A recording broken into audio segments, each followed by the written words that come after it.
So I get to Rio. I want to become a jiu-jitsu competitor. There's no opportunities in jiu-jitsu. There is not a lot of money to be made in this career.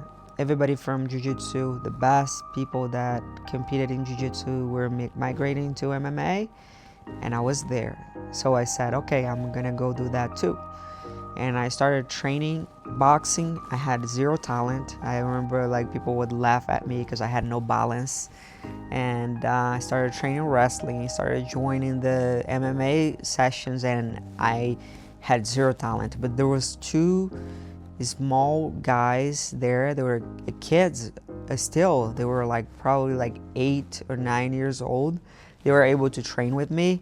Aldo and Hannon, they would like come down to my height to help me out, and I got a fight.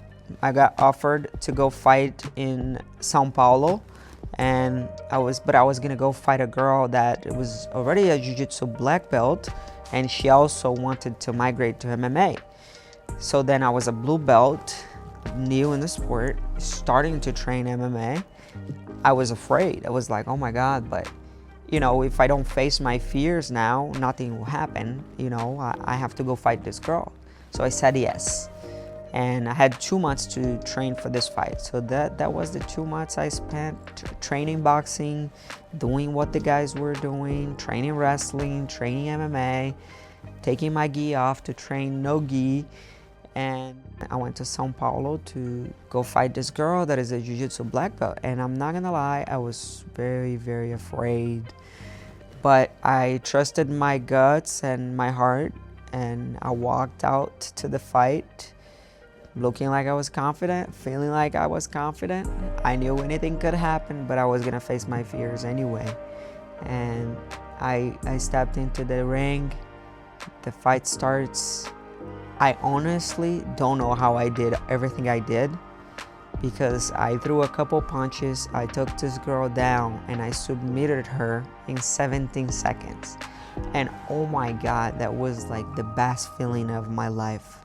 I felt like my heart had this, my whole body had an amount of adrenaline that I could never explain in words to anyone. I can't put that in words. I just felt so happy and grateful for all the work I put in for so many years, and I was finally going to make some money. And I was happy. I was like, I'm gonna make money. This is like my first time actually making money in fighting, you know? It wasn't a lot of money, by the way. It was only 200 reals to show, to be there and fight, and 100 reals to win the fight. So that's 300 reals with today's dollar. This is like 60 bucks. This is how much I made for my first fight. And people think that, you know, you go in there and start something and you're gonna start making money right away, and this is wrong. This is not true. But I was happy. I didn't have shoes to train. I remember, you know, my teammates used to finish sparring and run to the beach, and I didn't have shoes to go with them.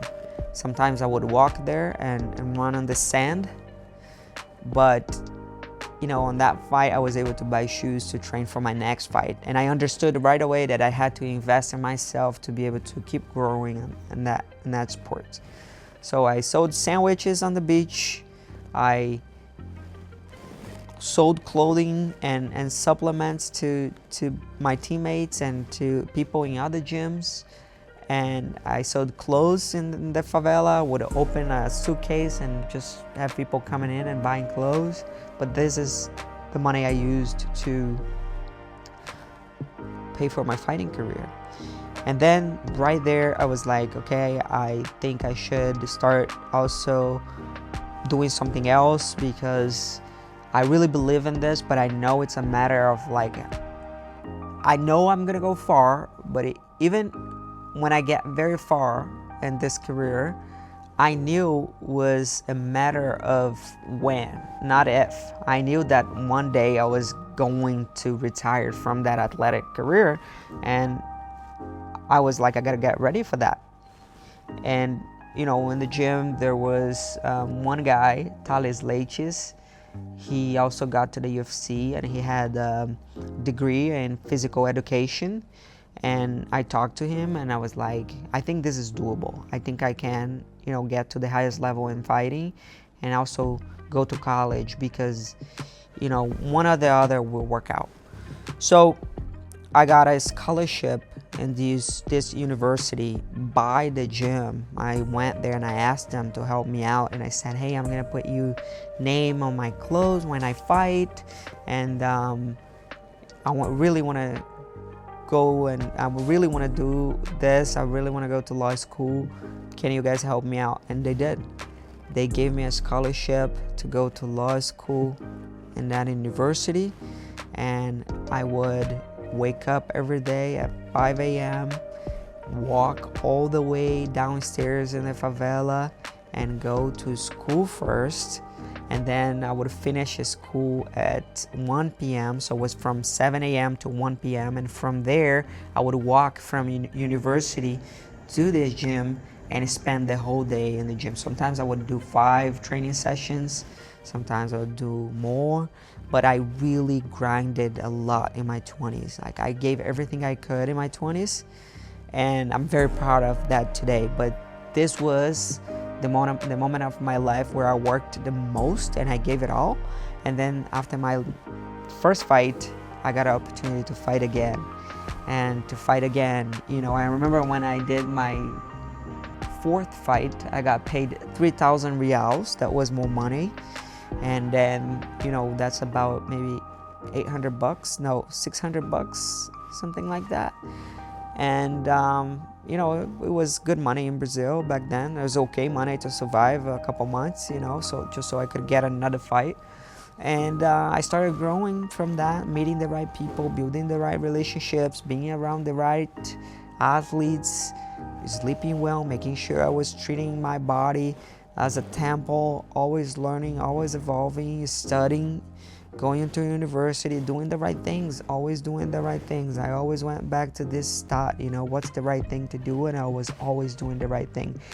I saw so many people in their 20s wasting money, spending money, partying, and I never done none of that. I was focused on my career and what the future would bring to me if I kept doing that. And life played very, very well to me because of those decisions in my 20s.